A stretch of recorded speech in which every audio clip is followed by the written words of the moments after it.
안녕하세요. 보타임의 미국 소식입니다. 5월 3일 헤드라인 뉴스를 전해드리겠습니다. 보타임의 오늘의 첫 번째 소식을 전해드리겠습니다. 블랙락과 뱅가드라고 하는 두 회사가 전 세계 식량과 유통을 다 컨트롤하고 있는 것으로 나타나고 있습니다. 일반 사람들은 잘 알지 못하지만 이 두 거대 금융회사는 식량의 생산과 유통 또는 공급을 통하여 전 세계 모든 식량난을 조절하고 있다고 오늘 발표가 되고 있습니다. 대부분의 사람들은 지금 식량에 무슨 일이 일어나고 있는지 잘 모르고 있지만 글로벌 식량 공급 체인망은 거대 금융기업인 블랙락과 뱅가드의 과도 정치인들에 의하여 통제가 되고 있다고 전해지고 있습니다. 블랙락과 뱅가드는 점차적으로 곡물 생산수단의 소유권을 하나하나 인수하여 왔고 이제는 미국의 모든 식품 생산업체의 기술을 중앙 집권화하고 또한 유통 통제하여 모든 사람들을 식품에 대한 노예화하는 프로젝트를 지금 추진하고 있는 것으로 오늘 보도가 되고 있습니다. 이들은 또한 세계 최대 비료 회사인 CD 인더스트리얼 홀딩스를 지금 소유하고 있으며 그 회사의 상위 3대 주주 중에 블랙락과 뱅가드가 포함이 되어 있습니다. 또한 비료 및 농업 투입물을 운송하는 운송회사인 유니언 퍼시픽이라고 하는 미국 거대 철도 회사를 이들이 소유하고 있는 것으로 밝혀지고 있습니다. 그들은 씨앗, 농산물, 고기도 모두 통제하고 있는 것으로 알려지고 있으며 그간의 대부분 일반 시민들은 그들의 존재에 대하여 묵과하고 있었거나 아니면 전혀 정보가 없었습니다. 한편 블랙락의 CEO인 레리 핑크는 사람들의 행동을 지금 강제로 바꿀 때라고 언론과 인터뷰를 하고 있습니다. 사람들의 행동을 자기들이 공무를 통하여 강제로 바꾼다는 뜻이기도 합니다. 그러면서 그들은 최근에 유니언 퍼시픽이라고 하는 거대 철도망의 20% 정도의 유통을 줄이고 있습니다. 이것이 미국 농업 생산기지에 타격을 준 것은 말할 필요도 없습니다. 곡물이 20%가 그만큼 수송이 되지 않은 것입니다. 이들은 또한 CF 인더스트리 홀딩스 및 T.Rowe Price Association에 대한 지배권도 강화하고 있는 것으로 알려지고 있는데 이 두 회사는 바로 미국 중부의 밀 전체 생산량의 80%를 넘게 컨트롤하고 있는 회사이기도 합니다. 또한 그들은 카나다의 국철인 CN이라는 철도 회사도 소유하고 있는 것으로 알려지고 있으며 세계 최대 60에이크에 이르는 온실 농장도 갖고 있는 것으로 알려지고 있습니다. 이 온실 농장은 바로 애플 하비스트라고 이야기를 하며 그게 최대 주주로 블랙락과 뱅가드가 지금 등록이 되어 있습니다. 그리고 그들은 또한 펜실베니아에 본사를 둔 하이드로팜 홀딩스도 소유하고 있는 것으로 나타나고 있으며 이들은 현재 20조 이상의 달러를 투자 금액으로 자랑을 하고 있습니다. 세계 10대 식품 회사인 네슬레, 펩시콜라, 제너럴 밀스, 켈로그, 어소시에이티드 브리티시 푸드, 만델, 마르즈, 다노니, 유니리버, 코카콜라 등이 이들이 소유하고 있는 것으로 밝혀지고 있습니다. 결국은 먹거리를 통하여 전 인류의 생각을 바꾸겠다는 이들의 망상입니다. 다음 소식입니다. 빌 게이츠가 전염병 위협 탐지를 위하여 WHO와 글로벌 감시체제 협정을 제안하고 있습니다. 그러나 그가 전염병이라든가 WHO에 무슨 자격으로 이런 제안을 하는지 지금도 의문이 가고 있습니다. 미국의 시민을 대표하는 사람도 아니고 지역구를 대표하는 하원 의원도 아니고 주를 대표하는 상원 의원도 아닙니다. 아마도 빌 게이츠가 자기 자신의 위치를 망각한 것 같습니다. 물론 돈이 권력을 말하지만 자기가 가진 권력이라고 하는 건 없습니다. 그저 돈만 많은 사람일 뿐입니다. 미국을 어떻게 WHO와 연결을 할 것입니까? 대표권이 없는 이런 망발을 하는 빌 게이츠 치매 증상은 아닌가요? 그러나 그가 딱 한마디 바른 소리는 하고 있습니다. 지금 우크라이나 사태로 인하여 모든 미국의 정치인들이 우크라이나에 정신을 쏠려 있지만 실제적으로는 코로나 바이러스에 대하여 중국에 대한 견제를 소홀히 해서는 안 된다고 이야기를 하고 있습니다. 다음 소식입니다. 5월 2일 대법원은 보스턴의 기독교 국기 개양 거부는 위헌이라고 만장일치로 판결하였습니다. 역사적인 사건, 명분 단체에 대하여 국기를 시청 밖에 개양하는 것을 허용하라고 판결하면서 기독교 국가가 국기 개양 거부를 한 것은 위헌이라고 정식으로 판례를 만든 것입니다. 그간의 많은 좌파들과 전통문화 말살을 주장하였던 좌파들에 의하여 보스턴 시청에서는 실제적으로 미국의 국기 개양이 금지가 되고 있었습니다. 여기에 대해 한 시민단체가 단체로 대법원에 이의 신청을 하여 오늘 승소 판결을 받아낸 것입니다. 따라서 대법관 브렛 카브나우, 사무엘 알리토, 그리고 닐 거울서치는 각각 법원 판결에 동의하는 별도의 의견서를 제출하기도 하였습니다. 공익로펌인 리버티 카운셀의 창립자이자 회장인 맷 스테이블은 법원의 최근 의견에 대하여 언급을 하고 있습니다. 대부분의 만장일치의 결정은 공개 포럼에서 개인적인 의사표현의 승리를 가져온 것입니다고 이야기를 하고 있습니다.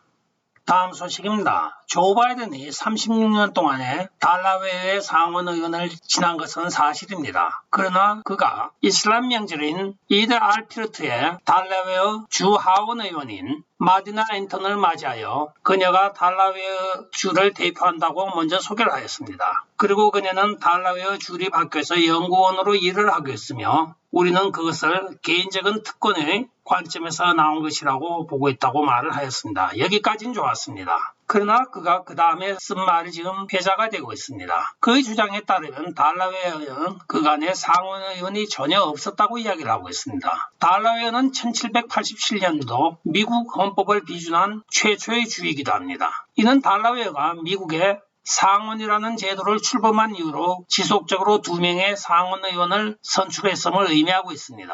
우리가 일반적으로 조 바이든이 농담 삼아 자기가 장기적으로 상원을 36년 재직하였다는 것을 자랑하려고 했다고는 이해할 수가 있지만 그럴 가능성은 전혀 없습니다. 그가 윌슨 안턴 하원의원을 소개할 때 그는 상원의원이 아니고 바로 주 하원 대표입니다. 이것은 바로 며칠 전인 지난 목요일에 조 바이든이 러시아 과두 정치를 우리 미국에 수용할 의사가 있다고 말한 데 이어 두 번째 큰 말의 실수입니다. 일주일 사이에 이렇게 얼토당토하는 말을 계속 실수한다고 하는 것은 인지장애라고 많은 비평가들이 지금 염려스러운 비평을 하고 있습니다. 다음 소식입니다. 이번 중간선거를 맞이하여 민주당 내부에서는 도널드 트럼프 대통령이 트위터에 복귀를 하였으면 하고 바라는 여론이 형성되어 있는 것으로 알려지고 있습니다. 그 이유는 도널드 트럼프 대통령이 약 8천만 팔로워를 가지고 있는 빅 트위터이며 만약에 도널드 트럼프 대통령이 트위터에 복귀만 한다고 하면 공화당과 도널드 트럼프 대통령의 당권 싸움이 결국은 민주당에 유리하게 작용할 것이라고 하여 중간선거 이전에 도널드 트럼프 대통령이 트위터에 복귀하기를 원한다고 일론 머스크를 압박하고 있는 것으로 알려지고 있습니다.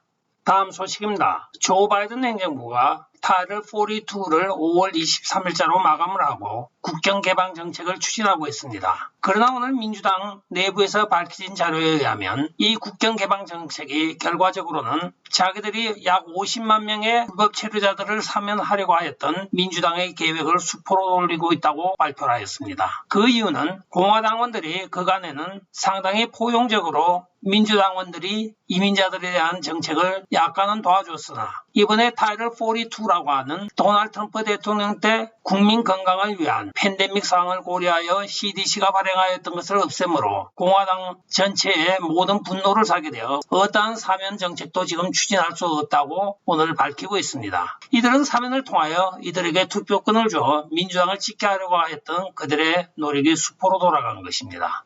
다음 소식입니다. 미국의 헌터 바이든 하면 아빠 찬스를 이용하여 전 세계에 돈을 빙땅한 것으로 아주 유명합니다. 그게 바로 헌터 바이든 게이트이기도 합니다. 그러나 오늘 밝혀진 바에 의하면 지난 주말에 우크라이나 젤렌스키를 만나기 위하여 키예프로 날아간 펠로시도 그에 못지않습니다. 공식적으로는 우크라이나를 구두로 지원한다는 약속을 하러 갔다고 하지만 실제적으로는 그의 아들이 우크라이나 에너지 회사의 사회이사로 있기 때문입니다. 결과적으로 폴 펠로시 주니어는 엄마 찬스를 이용합니다. 아빠 찬스로 유명한 헌터 바이든만이 아닙니다. 민주당원들은 그들의 자녀들을 위하여 아주 헌신적으로 노력을 하고 있습니다. 낸시 펠로시의 경우에는 하원 의장이라는 직함을 이용하여 아들에게 역시 엄마 찬스를 만들어주고 있는 것입니다. 낸시 펠로시의 아들인 폴 펠로시 주니어는 비스코일이라는 에너지 회사의 임원입니다. 비스코일은 바로 우크라이나의 에너지 회사입니다. 또한 낸시 펠로시와 그의 아버지인 폴 펠로시도 이 회사의 선전물에 자주 등장을 하고 난다고 합니다. 엄마 찬스를 만들어주고 있는 하원 의장, 또 아빠 찬스를 만들어주고 있는 백악관 주인, 민주당의 참 민낯을 보는 것 같아서 보는 저희들도 많이 부끄럽습니다. 오늘의 마지막 소식을 전해드리겠습니다.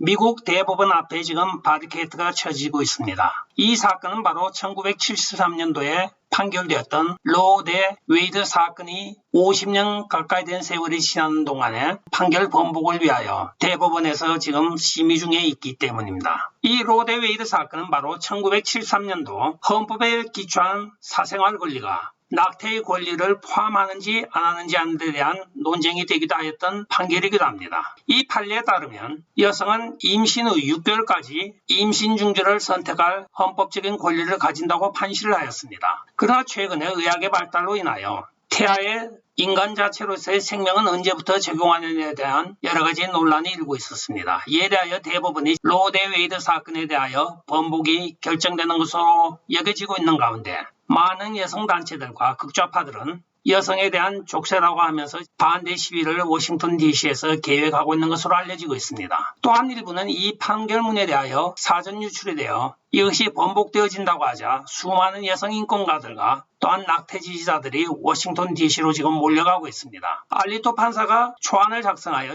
완성 단계에 되어 있는 판결문에 대하여 이렇게 극좌파들이 결사적으로 저항을 하고 있습니다. 또한 이 판례에서는 출산 전 3개월 동안은 낙태가 금지된다고 판례를 하였습니다. 전문가들은 이 3개월이 바로 태아가 자궁 밖에서도 생존이 가능한 기간이라고 인정하고 있습니다. 여러모로 지금 미국에서 애 낳는 문제를 가지고 임신 중지를 승인하느냐 안 하느냐 하는 그 시기에 따라 복잡한 논쟁이 벌어지고 있습니다. 따라서 여성의 낙태 권리에 대하여 지금 미국에서는 여러 가지 판례와 또는 여러 가지 판사들의 의견을 달리하고 있는 사건이기도 합니다. 과연 태아의 인권과 생명에 대한 존중은 언제부터 시작되느냐는 가장 근본적인 문제부터 또한 태아에 대한 부모로서의 그들의 생사여탈권을 결정할 수 있는 권리가 어디까지 가능한가는 그 첨예한 대립이 지금 법정에서 벌어지고 있는 것입니다. 끝까지 시청해 주셔서 감사합니다. 좋아요, 구독, 알림 그리고 공유 부탁드리고 댓글 많이 부탁드리겠습니다. 안녕히 계십시오. 바이.